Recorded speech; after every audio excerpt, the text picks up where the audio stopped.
कल्पना कीजिए कोई एक आम सी सड़क से गुजर रहा हो और उस एक ही गली में 3 अलग अलग भव्य इमारतें हों। हाँ, ऐसा अक्सर बड़े शहरों में देखने को मिल ही जाता है। बिल्कुल। मान लीजिए एक कैथोलिक चर्च है जिसकी इमारत बेहद प्राचीन और कलात्मक है। थोड़ा आगे एक बैप्टिस्ट चर्च है। अच्छा। और ठीक सामने एक आधुनिक एकदम शीशे वाली इमारत में पेंटेकॉस्टल चर्च है। मजे की बात यह है कि तीनों ही जगह यीशु को मानने वाले लोग हैं। हाँ, और तीनों एक ही बाइबल भी पढ़ते हैं। वही तो, एक ही ईश्वर की प्रार्थना कर रहे हैं। लेकिन अगर वहां से निकलने वाले किसी भी व्यक्ति से पूछा जाए तो हर कोई बहुत ही दृढ़ता से यही दावा करता है कि केवल उनका चर्च सच्चा है। मतलब सिर्फ उनका तरीका ही पूरी तरह से सही है।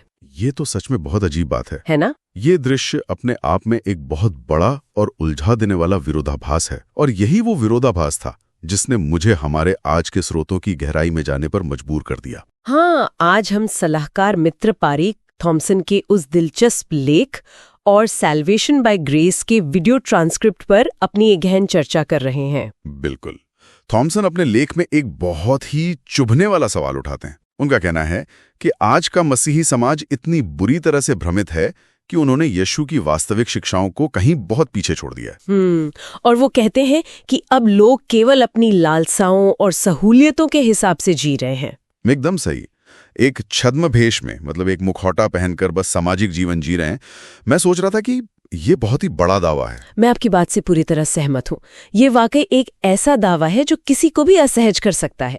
लेकिन थॉमसन की इस चेतावनी को हम हवा में नहीं उड़ा सकते। सही बात है। जब हम इन स्रोतों का विश्लेषण करते हैं तो पता चलता है कि ये केवल कुछ लोगों की आलोचना नहीं है, बल्कि ये एक लंबे ऐतिहासिक सफर का नतीजा है। तो मतलब आज की इस भ्रम की स्थिति को समझने के लिए हमें इतिहास में जाना होगा।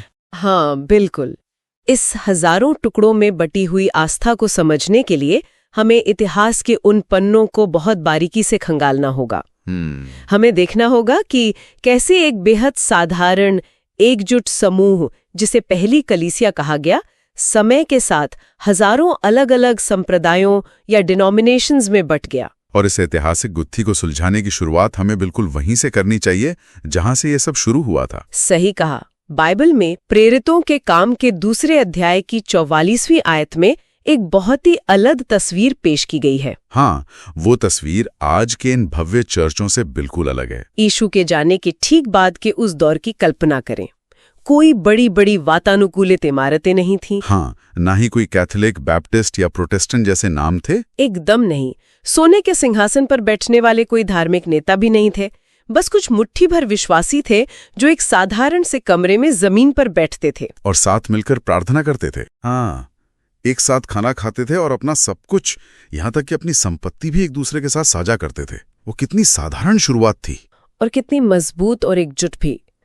यहाँ जो बात सबसे ज्यादा ध्यान खींचती है वो उस शुरुआती समूह की निडरता है। बिल्कुल, उनका आपसी जुड़ाव। देखिए, उस समय मसीही होना कोई सामाजिक रुतबे की बात नहीं थी, बल्कि ये जान जोखिम में डालने वाला काम था। हाँ, रोम के साम्राज्य में तो उन्हें बहुत सताया जाता था। एकदम सही। इसलिए उनका वो छोटा सा समूह केवल एक धार्मिक संस्था नहीं था, बल्कि वो उनके जीने का एकमात्र सहारा था। मतलब उनकी शक्ति किसी सत्ता या बैंक बैलेंस से नहीं आ रही थी? बिल्कुल नहीं। उनकी शक्ति उनके त्याग और उनकी एकता से आ रही थी। लेकिन किसी भी विचारधारा के लिए सबसे बड़ा इम्तिहान तब नहीं होता जब उसे सताया जा रहा हो। तो कब होता है? इम्तिहान तब होता है जब उसे सत्ता मिल जाती है। और ठीक यही हुआ साल 313 ईस्वी में। अरे हाँ, रोमी सम्राट कॉन्स्टेंटाइन का वो फैसला जब उसने मसीहियत को राजधर्म घोषित कर दिया। बिल्कुल। देखने में तो ये एक बहुत बड़ी जीत लग सकती है कि चलो अब ईसाइयों को शेरों के सामने नहीं फेंका जाएगा। लेकिन स्रोतों के अनुसार ये वो पहला बड़ा मोड़ था जिसने सब कुछ पलट कर रख दिया। अगर हम इसके पीछे के मैकेनिज्म को समझें तो ये एक बहुत ही जटिल घटना थी। मतलब रातों रात समीकरण ही बदल गए। कल तक जो लोग छुपकर तहखानों में प्रार्थना कर रहे थे, आज वे राजमहलों के मेहमान बन गए। बाप रे, कितना बड़ा बदलाव। हाँ, और जब कोई धर्म राजधर्म बन जाता है तो उसमें वो लोग भी शामिल होने लगते हैं जिन्हें आस्था से कोई मतलब ही नहीं होता। अच्छा, तो वो लोग क्यों जुड़ते हैं? क्योंकि वे सिर्फ राजनीतिक फायदा, नौकरी या समाज में रुतबा चाहते हैं। चर्च के पास अचानक से साम्राज्य का अथाह पैसा आने लगा, विशाल जमीनें दान में मिलने लगी और वो छोटी सी साधारण सी कलीसिया एक बहुत बड़े जटिल साम्राज्य और नौकरशाही में बदल गई। सत्ता के सीधे प्रवेश ने उस मूल स्वरूप को हमेशा के लिए प्रदूषित कर दिया। इसे सुनकर मेरे दिमाग में एक बहुत ही आधुनिक तुलना आ रही है। बताइए, क्या सोच रहे हैं आप? ये बिल्कुल वैसा ही है ना, जैसे कोई छोटी सी ग्रासरूट स्टार्टअप कंपनी हो, जिसके संस्थापक किसी गैराज में बैठकर जुनून के साथ दुनिया बदलने का सपना देख रहे हो, लेकिन फिर अचानक उन्हें कोई बहुत बड़ी कॉर्पोरेट फंडिंग मिल जाए। अरे वाह, बहुत सटीक उदाहरण है। पैसा और ताकत तो आ जाती है, लेकिन रातों रात उस कंपनी में मैनेजर, वाइस प्रेसिडेंट और लंबी लंबी बोर्ड मीटिंग शुरू हो जाती हैं। और जो असली विजन होता है वो कहीं खो जाता है। बिल्कुल, जो मूल उद्देश्य था, जो सादगी और जुनून था, वो कहीं उस भारी भरकम नौकरशाही के कागजों में हमेशा के लिए दफन हो जाता है। स्टार्टअप वाली ये तुलना काफी हद तक सही तस्वीर पेश करती है, लेकिन देखिए यहाँ एक और बहुत बड़ी पेचीदगी थी जिसे हमें नजरअंदाज नहीं करना चाहिए। वो क्या? किसी स्टार्टअप में आप सिर्फ एक प्रोडक्ट बेचते हैं या कोई सेवा देते हैं, लेकिन यहाँ बात इंसानों की आत्मा, उनके डर और उनके विश्वास की थी। ये बहुत गहरी बात है। जब ये धार्मिक संस्था बड़ी हुई तो इसमें पदानुक्रम यानी पदों की एक लंबी श्रृंखला बन गई। बिशप्स आए, फिर उन पर नियंत्रण रखने के लिए एक सबसे बड़ा बिशप आया जिसे पोप कहा जाने लगा। अच्छा, हायरार्की बन गई पूरी। हाँ, और जैसा कि दुनिया का इतिहास बार बार गवाह रहा है, जहां अथाह पैसा, बेलगाम राजनीतिक सत्ता और लोगों का अंधा विश्वास एक साथ मिल जाते हैं, वहां भ्रष्टाचार तो आएगा ही। एकदम सही। वहां भ्रष्टाचार के बीज अपने आप अंकुरित होने लगते हैं। और उसी भ्रष्टाचार की कोख से इतिहास का वो तूफान निकला जिसने इस पूरे साम्राज्य को दो फाड़ कर दिया। आप 1517 के उस दौर की बात कर रहे हैं ना? हाँ, जब सत्ता और पैसा अपनी चरम सीमा पर थे। कैथोलिक चर्च में एक ऐसी प्रथा शुरू हुई जो आज के दौर में सुनने पर किसी बुरी कॉमेडी जैसी लगती है। इंडल्जेंसेस वाली प्रथा। बिल्कुल, पैसों के बदले पापों की माफी बेचना। मतलब आप पैसे दीजिए, चर्च से कागज का टुकड़ा खरीदिए और अपने या अपने मृत रिश्तेदारों के पापों से छुटकारा पा लीजिए।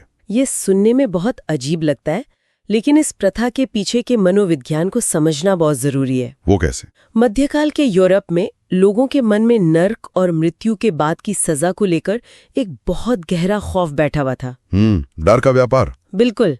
आम आदमी अनपढ़ था, वो खुद बाइबल नहीं पढ़ सकता था, उसे वही मानना पड़ता था जो चर्च उसे बताता था। और इस खौफ को एक बेहतरीन व्यापारिक मॉडल में बदल दिया गया। हाँ, धर्म पूरी तरह से एक लेन देन की प्रक्रिया बन गई थी। और ठीक इसी समय एक जर्मन पादरी मार्टिन लूथर सामने आते हैं। लूथर ने ही तो बगावत की थी। लूथर कोई राजनेता नहीं थे, वे एक ऐसे व्यक्ति थे जो दिन रात बाइबल का गहराई से अध्ययन कर रहे थे। जब उन्होंने पढ़ा कि बाइबल तो कहती है कि उद्धार केवल विश्वास से मिलता है, तो उन्हें गहरा मानसिक आघात लगा। मतलब उन्हें समझ आ गया कि ये सब धोखा है। हाँ, उन्होंने महसूस किया कि ये पूरा पाप माफी का बाजार पूरी तरह से मनगढ़ंत है। और लूथर ने जो किया वो केवल एक असहमति नहीं थी, वो एक सीधा युद्ध था। बिल्कुल। उन्होंने सिर्फ अपने कमरे में बैठकर शिकायत नहीं की, बल्कि अपने 95 सवाल, जिन्हें 95 थीसिस कहा जाता है, लिखकर सीधे चर्च के मुख्य दरवाजे पर जड़ दिए। कितनी बड़ी हिम्मत की बात थी उस समय। सच में उनका तर्क बिल्कुल सीधा और अकाट्य था कि जब तक उन्हें उन्हीं की किताब यानी बाइबल के आधार पर गलत साबित नहीं किया जाता, वो किसी इंसान या किसी पद के सामने झुकने वाले नहीं हैं। मैं कहूंगी कि ये कदम आस्था के पूरे इतिहास का एक ऐसा वाटरशेड मोमेंट था जिसने यूरोप की नींव हिला दी। यहीं से वो प्रोटेस्टेंट रिफॉर्मेशन शुरू हुआ ना? हाँ, सुधार आंदोलन की भयंकर आग यहीं से भड़की। लूथर ने अनजाने में ही सही ये स्थापित कर दिया कि धर्म की सत्ता किसी एक व्यक्ति के पास नहीं है, बल्कि सीधे धर्म ग्रंथ यानी बाइबल के पास है। बिल्कुल। और इसी के नतीजे में एक नया समूह बना जिसे लूथरन चर्च कहा गया। हालांकि यहाँ एक बात स्पष्ट करना बहुत महत्वपूर्ण है। क्या बात? यही कि आज का आधुनिक कैथोलिक चर्च उस 16वीं सदी के चर्च से बहुत अलग है। हाँ, ये निष्पक्षता रखना जरूरी है। आज वे दुनिया भर में शिक्षा, स्वास्थ्य और समाज सेवा के क्षेत्र में अभूतपूर्व काम कर रहे हैं, लेकिन उस विशिष्ट ऐतिहासिक कालखंड में लूथर का वह कदम एक बहुत बड़े और स्थायी विभाजन का कारण बना। देखिए, यहाँ मुझे एक बात बिल्कुल समझ नहीं आ रही है। बताइए। अगर मार्टिन लूथर का असली इरादा सिर्फ उस पुराने भ्रष्ट हो चुके सिस्टम की सफाई करना था, उसकी गलतियों को सुधारना था, तो उन्होंने पूरी की पूरी एक नई दुकान यानी एक नया डिनोमिनेशन क्यों खोल लिया? ये एक बहुत ही वाजिब सवाल है। क्या ये एक तरह का अनचाहा नतीजा नहीं था? मतलब क्या कभी-कभी किसी टूटे हुए सिस्टम को अंदर से सुधारने की हमारी जिद अनजाने में ही उसे और भी ज्यादा टुकड़ों में नहीं बिखेर देती? विश्लेषण है आपका। सच कहूं तो लूथर ने कभी भी चर्च को बांटने का सपना नहीं देखा था। तो फिर ऐसा क्यों हुआ? क्योंकि उन्होंने एक ऐसा दरवाजा खोल दिया था जिसे फिर कोई बंद नहीं कर सकता था। उन्होंने आम इंसान के हाथ में ये अधिकार दे दिया कि वो खुद बाइबल पढ़ सकता है और उसकी व्याख्या कर सकता है। ओहो, मतलब अपनी अपनी समझ। हाँ, जब आपने ये कह दिया कि हर व्यक्ति सत्य को खुद खोज सकता है, तो आप ये उम्मीद नहीं कर सकते कि हर व्यक्ति बिल्कुल एक ही निष्कर्ष पर पहुंचेगा। सही बात है। 100 लोग, 100 अलग-अलग विचार। बिल्कुल। लूथर के बाद अनगिनत विचारकों ने बाइबल को अपने अपने चश्मे से पढ़ना शुरू किया और हर नए पढ़ने वाले को उसमें कुछ नया, कुछ अलग दिखाई दिया।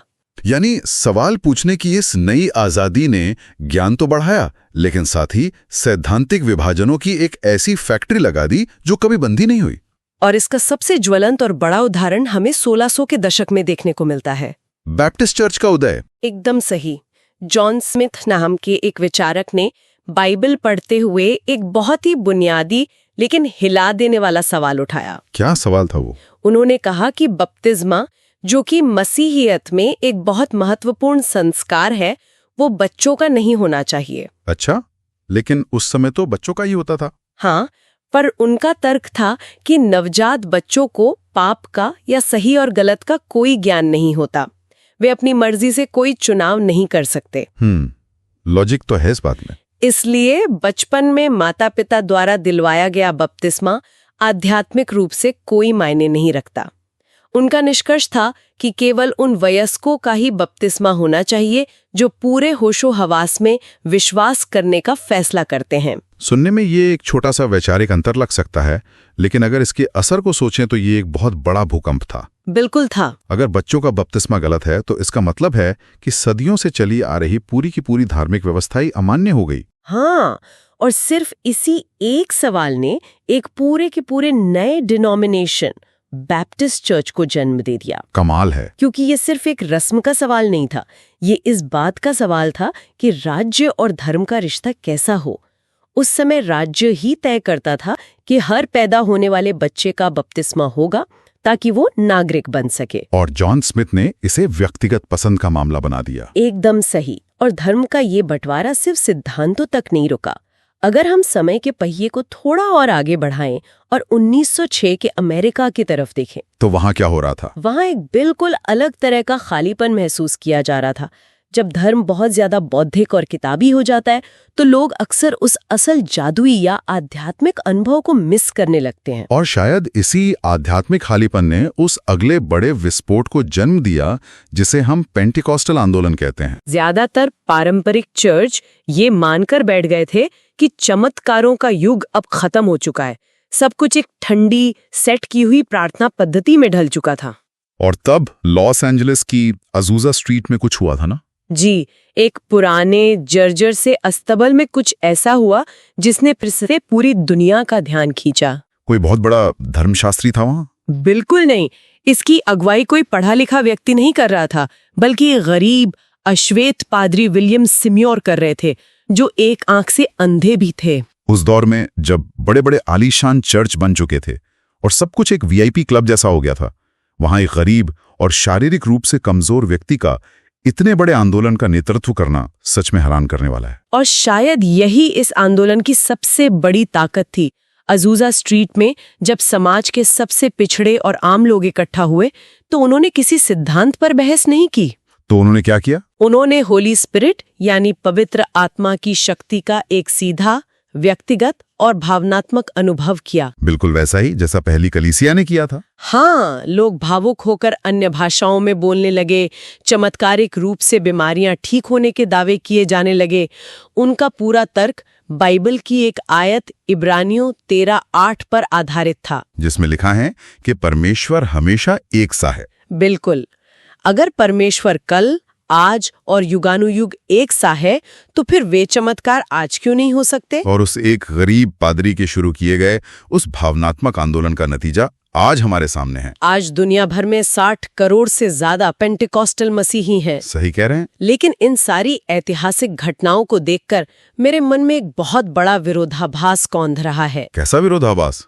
जरा सोचिए, हर बड़े विभाजन के पीछे केवल एक ही किताब थी, बाइबल। लूथर ने उसी बाइबल को उठाकर कैथोलिक चर्च को चुनौती दी। जॉन स्मिथ ने उसी बाइबल का हवाला देकर बैप्टिस्ट चर्च खड़ा कर दिया और विलियम सिम्योर ने उसी बाइबल के वचनों को पढ़कर पेंटिकॉस्टल आंदोलन की नींव रख दी।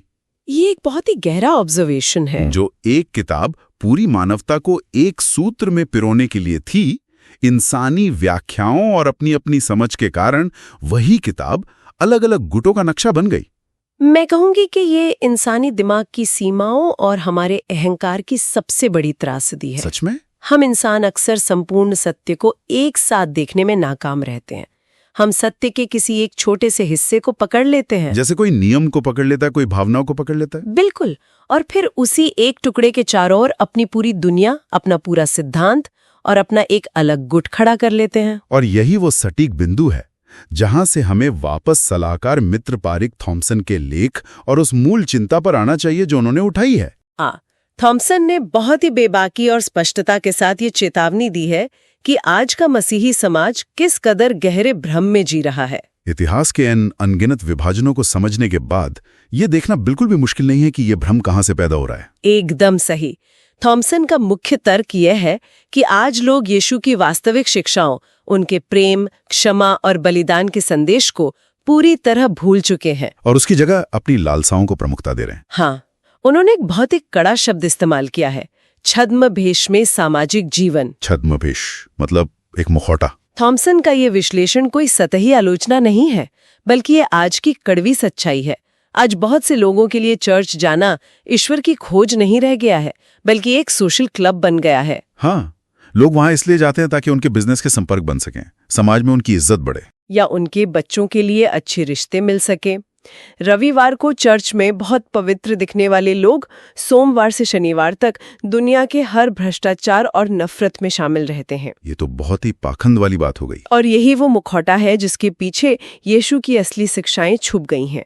लोग अपने अपने डिनोमिनेशन पर इतना गर्व करने लगे हैं कि वे दूसरे मसीहियों को अपना भाई मानने को ही तैयार नहीं हैं। और ये बात यीशु के अपने वचनों के बिल्कुल खिलाफ जाती है। अगर हम मत्ती 16:18 को देखें तो वहां यीशु ने बहुत ही स्पष्ट शब्दों में कहा था, मैं अपनी कलीसिया बनाऊंगा। उन्होंने कोई नाम नहीं लिया था। बिल्कुल।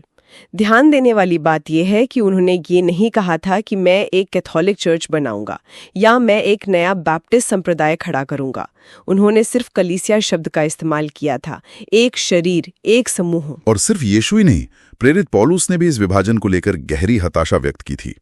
1 कुरिन्थियों 1:13 में पौलुस लगभग झुंझलाते हुए पूछते हैं, क्या मसीह बढ़ गए हैं? मतलब गुटबाजी तो उस समय भी शुरू हो गई थी। हाँ, पौलुस गलातियों 3:28 में इस बात को पूरी तरह साफ कर देते हैं कि मसीह यीशु में सब एक हैं, कोई भी बाहरी लेबल या पहचान मायने नहीं रखती। तो थॉम्सन इन्हीं वचनों के आधार पर कह रहे हैं कि आज इंसानी अहंकार ने यीशु के प्रेम के उस सरल संदेश को कुचल दिया है। बिल्कुल। तो फिर इन हजारों डिनोमिनेशंस, इन भव्य इमारतों और इस भारी भ्रम के बीच एक आम इंसान क्या करे?